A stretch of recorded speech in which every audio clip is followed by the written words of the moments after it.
The Dying World, 4 years before the Dark Portal. Under War Chief Blackhand, the Horde launched a coordinated offensive against minor Draenei settlements and outposts across the world.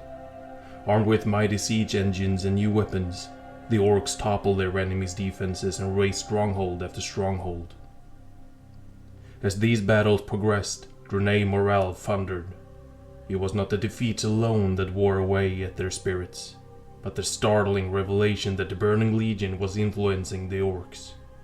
The signs were now all around the Draenei.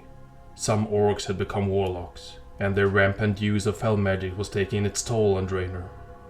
Forests were dying, streams and rivers were drying up or becoming polluted with foul energies. No one was more shocked by this than Velen. His ability to reliably foresee the future had almost returned, but it did not matter anymore. The discovery that the Orcs had become tools of the Legion had taken the Draenei by surprise. Velen and the Exarchs long debated what to do. They had no means of escaping Draenor. The only chance of survival was holding off the Horde's onslaught and hoping the Legion did not follow up with a full-scale invasion. The Draenei leadership knew they could no longer defend their outlying settlements from the Horde. They ordered their forces to withdraw to Shattrath and the Temple of Karabor. Fortifying these two cities became their most pressing goal. The Draenei were not the only ones to notice the effect of fell magic on Draenor. For years, these energies had dampened the power of elements and thrown them into turmoil. Yet, as the Warlock's magic began killing Draenor, something changed in the world's native spirits. They rallied together, vowing to destroy the Orcs and stop their desecration of the land. The elementals pooled their dwindling strength and fused into a single mighty being. Its name was Cyrock the Fire Lord, and it would shatter the Horde forever.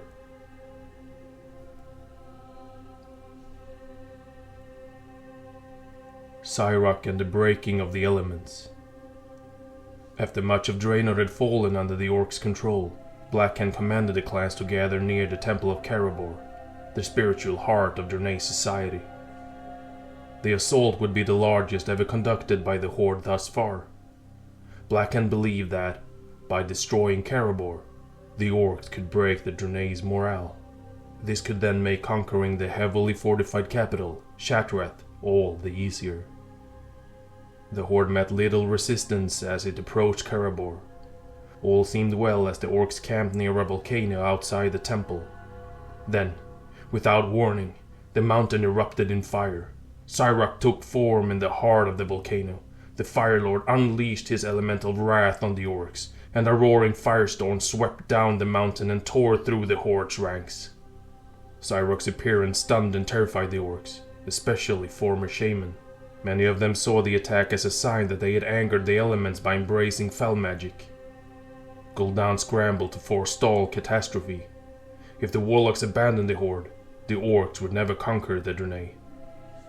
In Cyrock, Gul'dan saw a golden opportunity. The elements had gathered all their power in one place. They had made themselves vulnerable. Gul'dan would make them pay for that. He would steal Cyrock's power for himself and for the rest of the Horde, and he would destroy the connection between the Orcs and Draenor's elemental once and for all. Gul'dan gathered his Shadow Council followers on the volcano slopes. None of them, not even those who had once been shaman, hesitated to perform the task at hand. The Shadow Council warlocks had given themselves entirely to the pursuit of fell magic. Together, they wove an immense spell that flooded Cyrock with fell magic and shattered the being's physical form. The mountain roared in protest. Chasms tore through the earth and spewed forth a river of fell and elemental energies. Gul'dan and his warlocks used these energies to infuse the other Orcs with strength. Gul'dan had succeeded. The Horde soldiers were now more powerful than ever before, and the last connection between the Orcs and elemental spirits had been severed. The fell volcano in Shadowmoon Valley would come to be known as the Hand of Gul'dan. The Darkening of Karabor. For weeks, Prophet Velen and the Exarchs had watched a massive Horde army march through Shadowmoon Valley, trampling everything in its path. The Draenei did all they could to prepare for the siege. Artificers strengthened the temple's defenses. Vindicators and Rangari from Shattrath City streamed into Karabor's harbor, eager for battle. When the volcano in Shadowmoon Valley erupted in a gout of fell energy, fear raced through Karabor's defenders. Many Draenei had heard that the orcs were in league with the Burning Legion, but few had actually seen evidence of it. Now, the proof was right before their eyes. Velen walked among Karabor's Draenei, imbuing his people with light and inspiring them with courage. Even as the horde reached the stronghold and unleashed its siege engines, he remained in the front lines. The horde's bombardment was relentless. Siege engines hurled boulders imbued with fell energy against the temple's walls until they crumbled. Thousands of howling orcs stormed through the breaches and clashed with Rangari and heavily armored Vindicators. Karabor's defenders fought with a ferocity that the orcs had never witnessed in the Draenei before. Against all odds, Velen and his outnumbered forces pushed the horde back and held the army at bay. For a moment, victory seemed within reach for the Draenei. Then, it slipped away. Behind horde lines, Gul'dan and his Shadow Council had found a way to break the stalemate. They had turned their attention to the dark star that drifted over Shadowmoon Valley. Unbeknownst to the orcs, this strange celestial object was the decaying Naru named Ka'ara.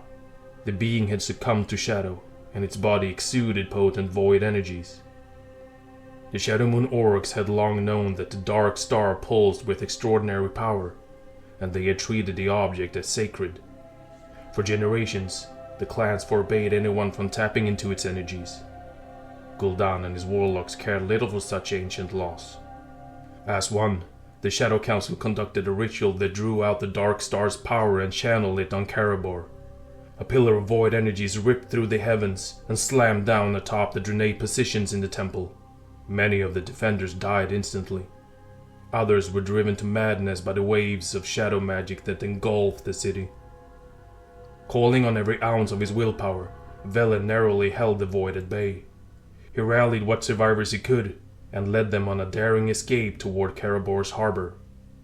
As the horde renewed its assault on the temple, the prophet and his people sailed out of harm's reach. Though Velen survived, Karabor was lost. The influx of void energy forever darkened the once glorious stronghold. It would become known as the Black Temple. The victorious horde stormed through Karabor's streets and celebrated its triumph by desecrating the Draenei's holy relics. The orcs rooted out the defenders who remained. Few were shown the mercy of a quick death. The horde took many of them prisoner. Gul'dan immediately claimed the Black Temple. Publicly, he stated that it would serve as a fortress to hold Draenei prisoners, where he and a handful of warlocks could interrogate the captives. In truth, the Black Temple would act as a new base of operations for the Shadow Council. Gul'dan convinced Blackhand that separating his clandestine order from the Citadel would allow the Shadow Council to remain unseen by the rest of the Horde. The reality was that Gul'dan also wanted to distance himself from the War Chief so that he could work free from Blackhand's ever-watchful eyes. Gul'dan and his Shadow Council took charge of the Draenei prisoners. They subjected the captives to brutal torture to gather what information they could about Shattrath's defenses. In time, they discovered much about the city. Shattrath boasted a larger garrison than Karabor, and it would be much harder to conquer.